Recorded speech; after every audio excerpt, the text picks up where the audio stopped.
वसुदेवसुतं देवं कंसचाणूरमर्दनं देवकी परमानन्दं कृष्णं वन्दे जगद्गुरुम्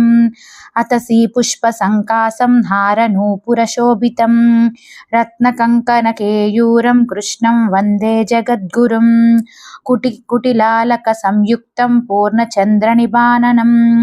विलसत्कुण्डलधरं कृष्णं वन्दे जगद्गुरुं मन्दारगन्धसंयुक्तं चारुहासं चतुर्भुजं बर्हि पिञ्चावचूडाङ्गं कृष्णं वन्दे जगद्गुरुम्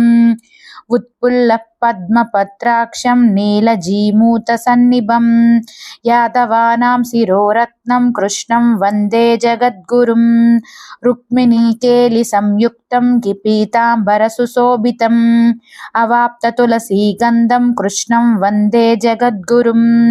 गोपिकानां कुचद्वन्द्वा कुङ्कुमाङ्कितवक्षसं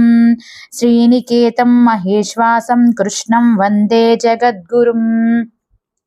श्रीवत्साङ्गं महोरस्कं वनमालाविराजितं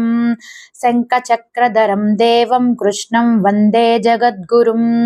कृष्णाष्टकमिदं पुण्यं प्रातुरुत्थाय यः पठेत् कोटिजन्मकृतं पापं स्मरणेन विनश्यति। वसुदेवसुतं देवं कंसचाणूरमर्दनं देवकी परमानन्दं कृष्णं वन्दे जगद्गुरुम् अतसी पुष्पसङ्कासं हारनूपुरशोभितं रत्नकङ्कणकेयूरं कृष्णं वन्दे जगद्गुरुं कुटिलालकसंयुक्तं पूर्णचन्द्रनिबाणनं विलसत्कुण्डलधरं कृष्णं वन्दे जगद्गुरुं मन्दारगन्धसंयुक्तं चारुहासं चतुर्भुजं बर्हि पिञ्चावचूडाङ्गं कृष्णं वन्दे जगद्गुरुम् उत्पुल्लपद्मपत्राक्षं नीलजीमूतसन्निभं यादवानां शिरोरत्नं कृष्णं वन्दे जगद्गुरुं रुक्मिणीकेलिसंयुक्तं किपीताम्बरसुशोभितम् अवाप्ततुलसीगन्धं कृष्णं वन्दे जगद्गुरुं गोपिकानां कुचद्वन्द्वा कुङ्कुमाङ्कितवक्षसं श्रीनिकेतं महेश्वासं कृष्णं वन्दे जगद्गुरुम् श्रीवत्साङ्गं महोरस्कं वनमालाविराजितं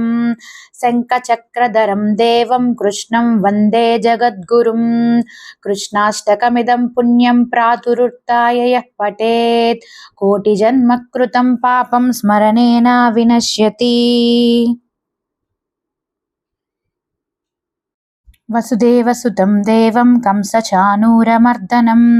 देवकी परमानन्दं कृष्णं वन्दे जगद्गुरुम् अतसी पुष्पसङ्कासं हारनूपुरशोभितं रत्नकङ्कणकेयूरं कृष्णं वन्दे जगद्गुरुं कुटिलालकसंयुक्तं पूर्णचन्द्रनिबाणनं विलसत्कुण्डलधरं कृष्णं वन्दे जगद्गुरुं मन्दारगन्धसंयुक्तं चारुहासं चतुर्भुजं बर्हि पिञ्चावचूडाङ्गं कृष्णं वन्दे जगद्गुरुं उत्पुल्लपद्मपत्राक्षं नीलजीमूतसन्निभं यादवानां शिरोरत्नं कृष्णं वन्दे जगद्गुरुं रुक्मिणीकेलिसंयुक्तं किपीताम्बरसुशोभितम् अवाप्ततुलसीगन्धं कृष्णं वन्दे जगद्गुरुं गोपिकानां कुचद्वन्द्वा कुङ्कुमाङ्कितवक्षसं श्रीनिकेतं महेश्वासं कृष्णं वन्दे जगद्गुरुम् श्रीवत्साङ्गं महोरस्कं वनमालाविराजितं शङ्खचक्रधरं देवं कृष्णं वन्दे जगद्गुरुं